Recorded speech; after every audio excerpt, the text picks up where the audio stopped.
Hey everybody, James Shepard here with a special message from the Merchant Sales Podcast. I hope that you and your family had a fantastic holiday season, and we've got a special episode for you today. I have been recording for the last few months some Zoom sessions with, of course, the permission of the attendees who had questions for me. And so it was kind of a live Q&A session. And I have kind of taken out and edited 3 unique conversations that I really think encapsulate some of the challenges that our audience is facing as we go into 2021. We talked to a green agent, an experienced agent, and an industry executive. And so I'm really excited about these 3 conversations I'm going to bring to you today. And so we're going to dive into those in just a minute. Before we do, 2 things I want to bring up to you real quickly that I would really appreciate you considering as you're planning for 2021. It would really mean a lot to me personally if you take an interest in these 2 things. Number 1 is our sponsor, Valor Paytech. People ask me all the time, James, what is this Valor thing? I keep hearing you talk about it, cash discounting, technology, all this. You know, it's really simple. If you're selling standalone terminals, if you're selling Verifone or Pax or Ingenico, and you're selling these standalone terminals out there in the marketplace, you need to take a look at Valor, okay? It's going to be more cost effective in most cases, and it fully integrates with their own gateway, e-invoicing, even text marketing, all of these different things. I won't get into it. There's just dozens and dozens of features, but they've really taken this, idea of the merchant that needs that standalone terminal, and they've created an amazing technology suite. And yes, they have fully integrated cash discounting and surcharging, but of course, whether you sell that or not, even a standalone, traditional interchange plus price merchant, doesn't matter. Merchants, these smaller merchants, they want technology. They want to be able to have omni-channel. They want to be able to accept payments when they go to a trade show or when they're sitting on their couch and somebody calls them for a big order. And so, Valor Paytech has really done everything necessary to create that omni-channel solution. And I would highly encourage you, if you sell standalone terminals, head over to ccsalespro.com/Valor, VALOR. ccsalespro.com/Valor, VALOR. Schedule a free demo and check it out. I think you're going to love it. Secondly, number 2, I usually make predictions going into the new year. This year I decided to make only one prediction because it's one that I can control and one that I can make it come true. So it's always great when you can control your own predictions, right? So my only prediction really in 2021 is that 2021 is finally going to be the year that merchant sales agents and executives and companies and ISOs, that they all outsource statement analysis. Now, of course, at the end of this year, there's still going to be a few people doing statement analysis and wasting their time on that. But the bottom line is, look, technology has gotten to a point where there's just no reason anymore for you to do statement analysis. It's just there's no reason. You can upload the statement, drag and drop it into a technology solution, and have it done for you at a fraction of the cost and time.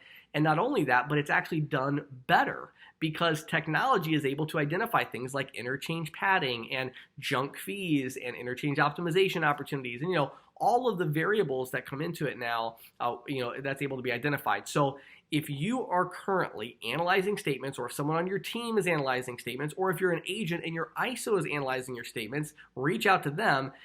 Get people over to getisoamp.com, getisoamp.com, getisoamp.com, getisoamp.com, and schedule a free demo, and we will show you how we can handle any statement from any platform. We don't charge you extra for complicated statements or bad scans or anything like that. You can outsource statement analysis. Like, it's done. The problem has been solved. You just upload a statement. It's done. A few hours later, you got your statement analysis back. Sometimes even faster than that if you give us a good scan. So, head over to getisoamp.com and schedule a free demo. Check it out. So with all that being said, let's dive into our first conversation where I'm talking to a green agent about merchant cash advance and merchant services, and which of these 2 is the right opportunity for an agent to dive into when he's first getting started. So I'm actually very new to the business. I'm just getting started. I didn't do anything yet. Okay. And I've been watching a lot of your videos and, very informative. Thanks. Great stuff. So then I came across one of your MCA loan business, and the credit card business. I'm going back and forth. I mean, so my question is do I sell the credit card business first, and then once they're aboard, then I offer my other services as far as getting short-term funding, or do I go in for the kill and go for the loan business and then grab the credit card. Sure. And so for those in my audience that maybe aren't quite as familiar with the other side, the merchant cash advance stuff, that's an area where the commission on those is going to be significantly higher up front. Obviously, it's not this long-term recurring. People will often renew and they'll get, they'll pay off 80% of their merchant cash advance and then they'll get another one and then you get a new commission check. But there is a lot of money to be made there. And so the question is, do we just go ahead and pitch that right off the bat, maybe make a big, $2,000 commission check, or do we go with the merchant services? So here's the issue with that. There's two things. There's two reasons why I'm going to answer this way. My answer is I would definitely go for the credit card processing first and then the MCA. There's two reasons for that. So one of them is, in general, selling business financing is very different because it's a lot harder to prospect for that business. Either a business needs money or they don't. If they do, they're probably going to be really happy that you offer financing, right? So they're going to jump on that. The problem is only about 1 in 70 or 80 businesses that you would walk into or that you would call would actually need money right now. In general, would need money. Right now is a different story, which we'll get to. So the problem is if you're saying, I'm going to go prospecting, I'm going to take action to go try to sell people, what should I sell, MCA or merchant services? Merchant services is something that you can actually sell. Whereas MCA is much more of a brutal numbers game where you're just trying to find somebody that needs money. So MCA works a lot better when you have a good strategy of lead generation. So whether it's like you're paying, this is where you want to pay $4 an hour for a call center in another country, to call every business and right.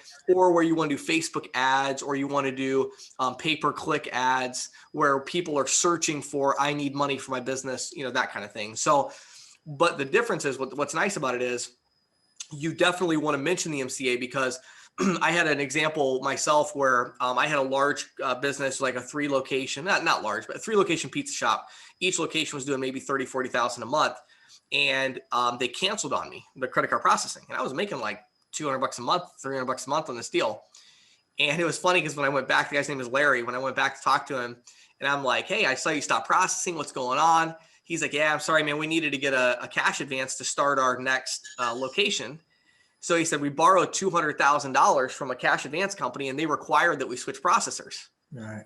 And I was like, Larry, I do cash advances. And he's like, you should have told me that. So not only by me not telling him that I offered that, like not only did I lose the $250 a month or whatever I was making a residual, I also lost a $5,000, $8,000 commission check because he would have done the merchant cash advance to me. So all I have to say, you definitely want to let them know, that you offer it. But I like the merchant services first. One other thing I'll bring up though, don't forget to, the other reason that I've given that answer is right now, because of the payroll protection program, most of these businesses, everybody's like, businesses are really struggling right now, which is true, but they're struggling to get revenue, not really get capital. The problem is that right now, any business out there, they just got a big payroll protection program amount, grant really. Then they can also, most businesses out there can get easily 100,000, 150, even 200,000 from the Small Business Administration at like 2% interest for 30 years. Because right now during the COVID pandemic and everything, they have opened up this huge slush fund of billions and billions of dollars that businesses can gain access to. So right now, that's why the merchant cash advance industry right at this point is not at its highest point at all. It's actually, they're really struggling right now. So I would say even without that, as a general rule, I like merchant services because you can lead in with it, but even more so right now because businesses have ready access to capital if they really want it. All right, gotcha. So yeah, there you go. So what are the questions you got for me? Anything else? No, I have a lot of buddies that are in the MCA loan business, and they're killing it. Yes. Yeah. So the variable to success in that industry is 100% where you're getting your leads from. Yeah, so that's what I heard. Yeah, you got to pay like $5 a name. Right. If you have a good lead source, you're golden. And I will say, it's funny actually, the MCA world, it is actually one of these businesses where there are a lot of opportunities if you go after them. Like in the credit card processing space, when somebody sends you a LinkedIn message and says, I can get you leads, I'm from Pakistan, generally speaking, that's not a very good idea. You know what I mean? It just doesn't ever work out very well, right? Ironically, in the merchant cash advance, it sometimes really does. There actually are companies out there that will do live transfer, because the difference is, again, you have to understand like the mindset of the merchant. There is no merchant out there. Well, there's a few, but not very many merchants out there that you're going to run into. They're like, oh, I was hoping somebody would call me about my credit card processing needs. Can you please transfer me to someone that can help? That doesn't happen, right? Like live transfer is like non-existent in merchant services, because you can try to sell everybody, but nobody's like super excited about it, Yeah. Whereas with merchant cash advance, it's the opposite. You can't sell everybody. There's most people you actually can't sell if you're like, I'm trying to sell them on borrowing money. Well, if they've got $100,000 in the bank, there is nothing you're going to do to convince them to borrow $30,000 at a 1.3 factor rate. You're not going to do it. There's no way. But when you do actually find that one business that just found a way that they could buy an order in bulk and save 40%, or they are struggling right now and they need to meet payroll next week, they are highly motivated to get that money, and they will actually talk to somebody from a foreign country and get transferred to you because that's how bad they need the money. So it's just a totally different thing. And so, if you get a good lead source, merchant cash advance is an amazing business. But again, I think if you're going to go prospecting, not so much.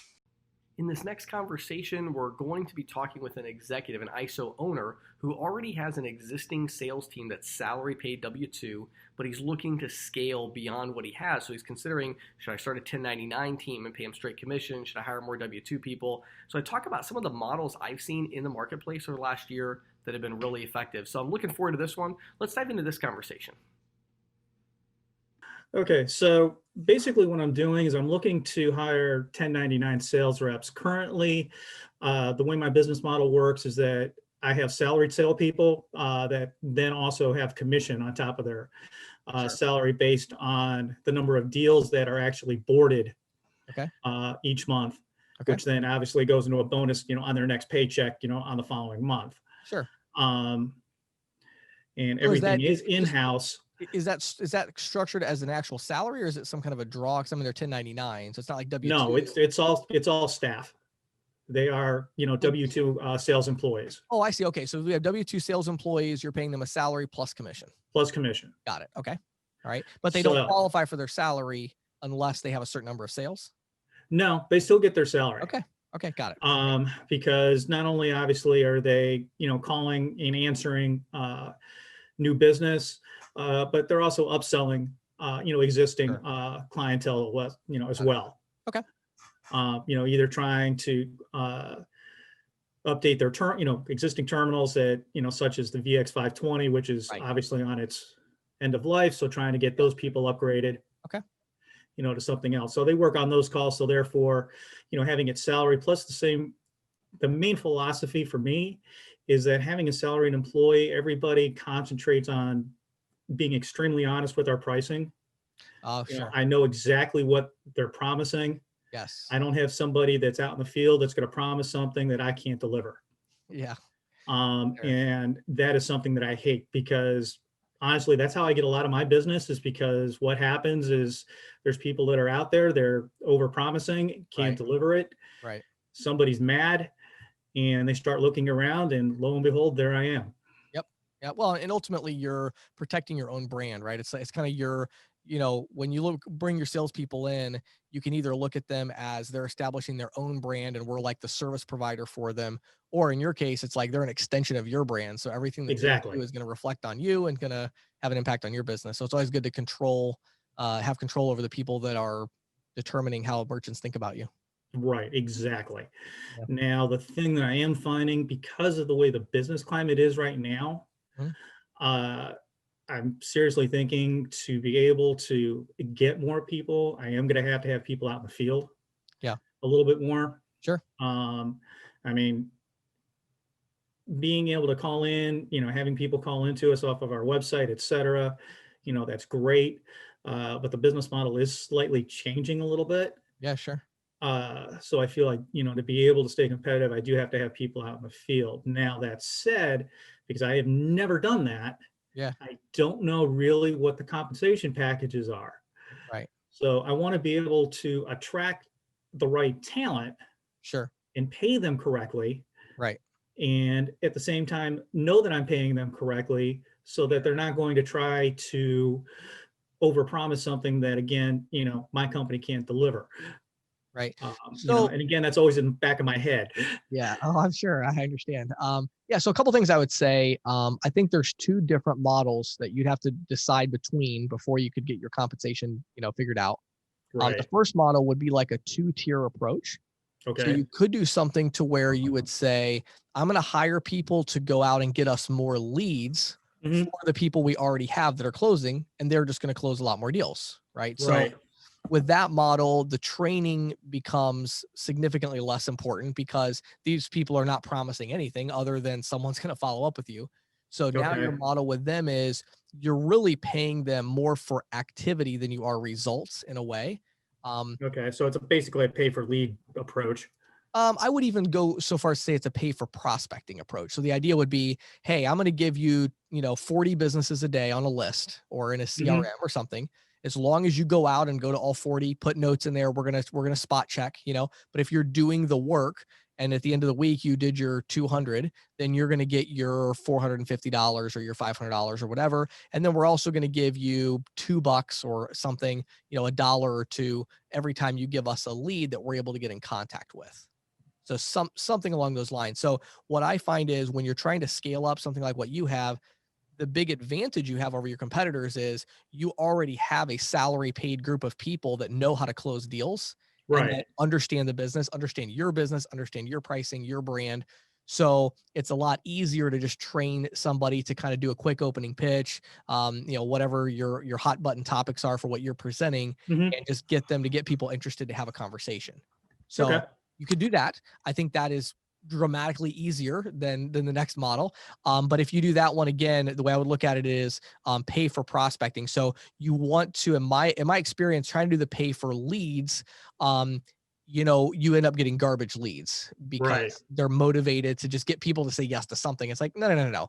You're mainly compensated just to do the work, go out there and do it correctly, follow the pitch, etc. And then, yeah, we're going to give you a little spiff. We're going to give you $1 or $2 once we get in contact with a legitimate lead. So that way you maintain that high level of quality. So you're not wasting the time of your existing, closers that you have. Okay. So that's model number one. Model number two is, you just want to start an outside sales team. So to Mhm. do the outside sales team model, if you want to do that, you're actually going to want to start the same as what I just said. So Okay. either way, you're going to start out that way. The question is, are you trying to train these new outside people to be able to become closers on their own or not? Right. If maybe the path that, because everybody wants a career path. So maybe the Right. career path is you could become an inside closer and get to that level two.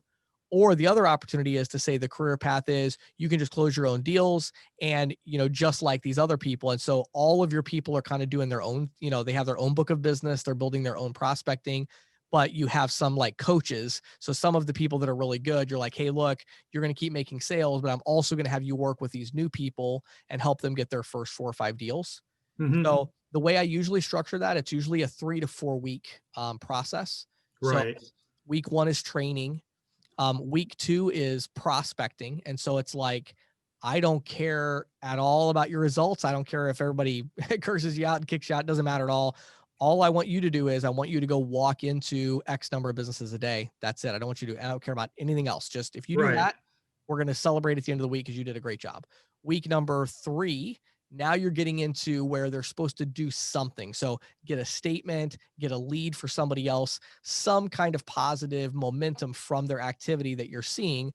And this is when that coach is really going to step in and like help them hopefully close their first deal or two, get, something under their belt. And then we go into that final week four, where now their job is, okay, you're getting your leads. Now you're going to close your own business.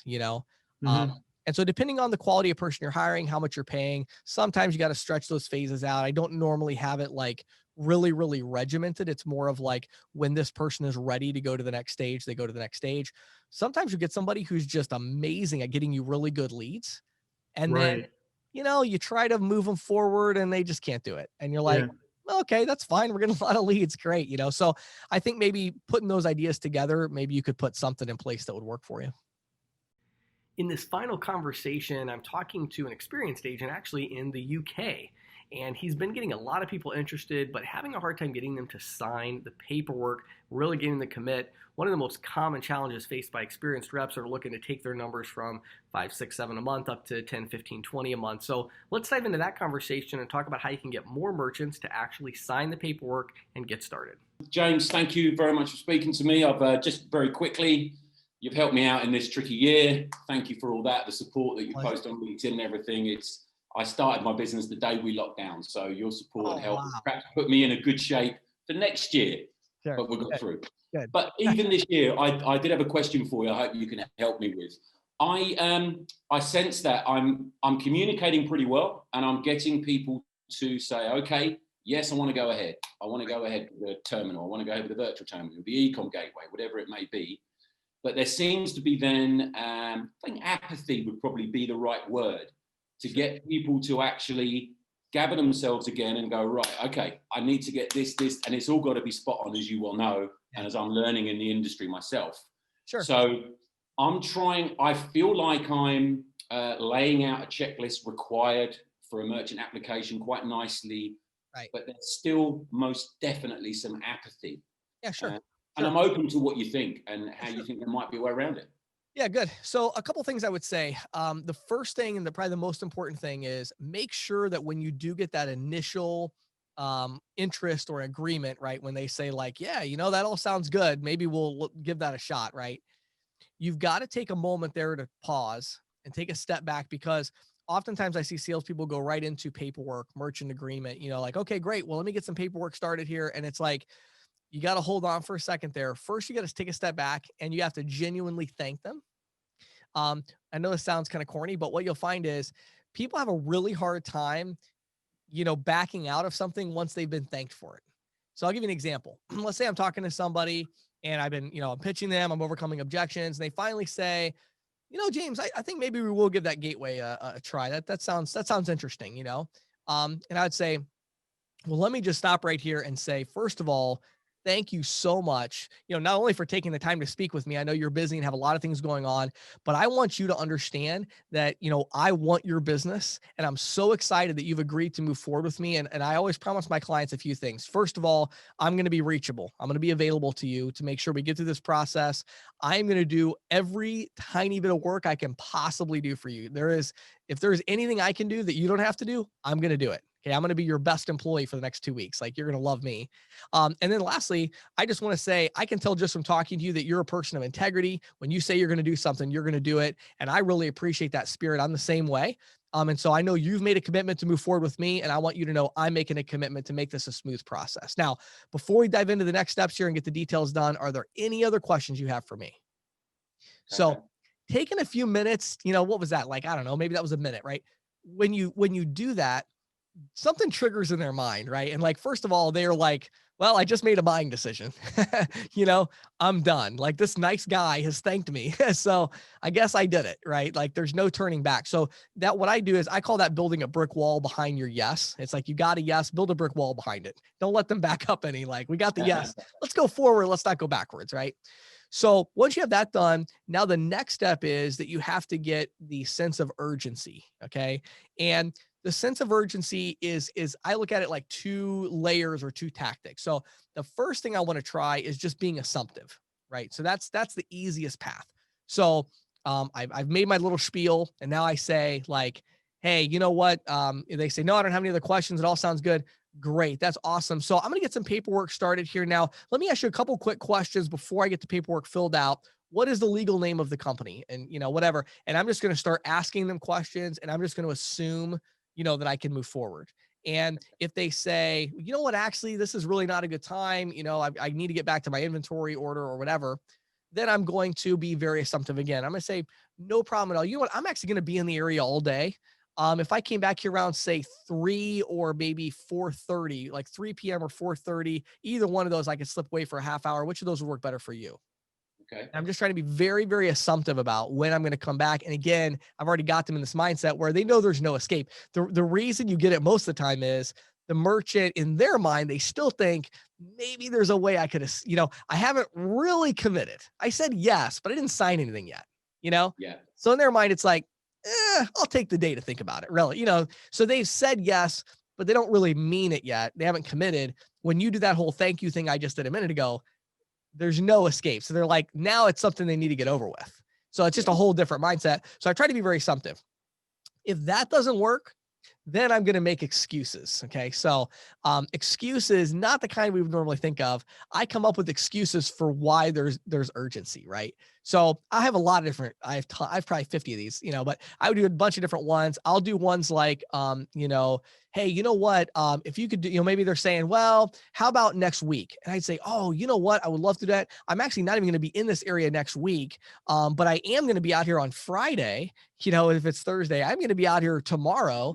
What if we did say 4:00 in the afternoon? Would that work for you? Or would 9 a.m. work better? So always use that alternate advance, yes or yes. Would this time or this time work better? And I'm using that excuse. I'm not even going to be in the area next week. I wasn't planning to be out here. I could make an exception if I really need to, but it'd be great. It'd be a big help to me. It'd be a favor if I could get it done tomorrow. Or I can go another route. I can do a third party close. I could say something like, I might, maybe they push me off. And so the next day I reach out to them and I do a preemptive strike. I don't reach out and say, hey, would I be able to come by today and get the paperwork done? I don't say that. I say, hey, Susan, great to talk with you. I am so, I was just telling my wife about you yesterday, and we're just so excited that we're going to be working together and that, you're going to be a new client. I always do stuff like that. That is so powerful. And it's really true. This one probably is like maybe like over the line, but I used to tell clients all the time, I would close them and I would say, you know what, I'm so excited to be working with you. And I'll tell you what, you'll probably get a kick out of this. I have my kids trained to where when I walk in the door, one of the first things they do is they say, Dad, do you have any new customers today? And I am so excited to get home and tell them about your business and the fact that we're going to be working together. After you've told them that, how could they possibly back out? Like, your kids know that you're going to work with them. So I do that kind of stuff a lot. So when I'm calling them back, I'm like, oh man, I'm so glad to be talking with you again. I just told my wife, Christina, last night about you and how I think your business is really fantastic. I'm looking forward to working with you. So I start with that, right? Then I get into my excuse and I say, now the only, we're racing the clock just a little bit in one area. And that is, yesterday I approved, this discount. And I got that approved with my company. I don't want to have to go through a whole rigmarole again.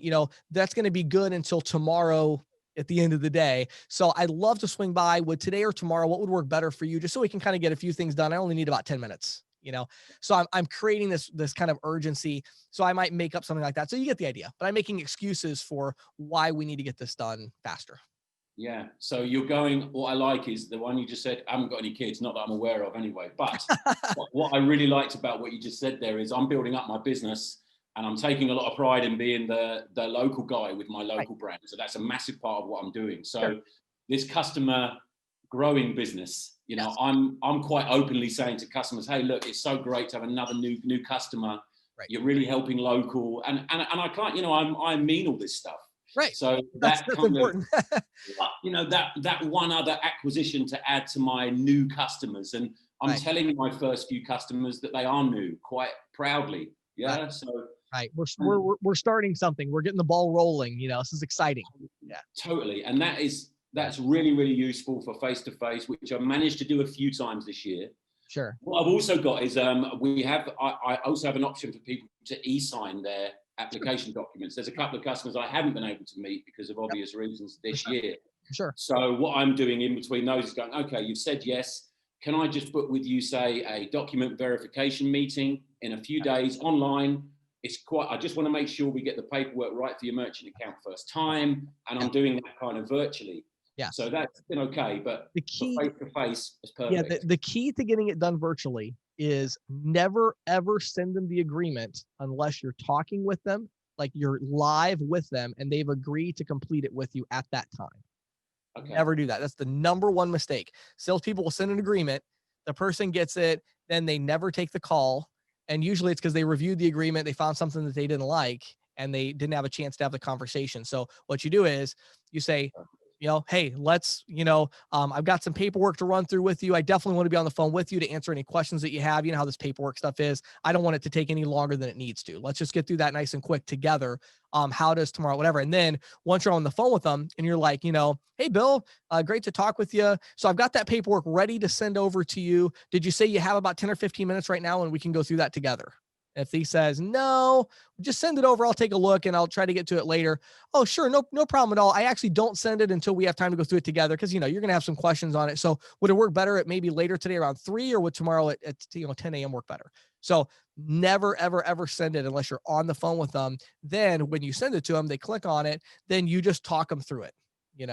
step by step. I made that mistake a couple of times already. You're absolutely right. But staying in control of that. And I love let's do this together. Or especially this is your first merchant account. Right. I'm telling you, I can send you instructions all day, but let me work it with you. Right. So well, again, the main pitch there, right, is like time saving. That's what I say. Like, if I send this paperwork, it's going to take you an hour to get through all this stuff. If I go through it with you, I've been through it 100 times. I understand it. I can go through and I can answer any questions that you have, because it's an important thing. I mean, this is the document you're gonna want to take a look at. Also make sure you never use the word agreement or contract. There's things like that those are just words people don't like. It's paperwork. Yeah. See, I've gone for agreement, document, which I prefer to contract. I've gone for agreement, but paperwork's softer. Paperwork is it's paperwork. We got to get some paperwork done. You know what I mean? Or a document. I have a document to send over for your review. That's something people are like, okay, you're going to send me a document. I'm going to send you an agreement. It's like, oh no, this is something a lawyer made. I don't want to see that. Well, that's it for this episode of the Merchant Sales Podcast. Again, thank you to our sponsor, Valor Paytech, ccsalespro.com/VALOR. Check out the terminal gateway solution that they have to offer you there. Again, hope you had a great holiday season, a great new year, and I'm looking forward to a lot of exciting episodes coming into 2021.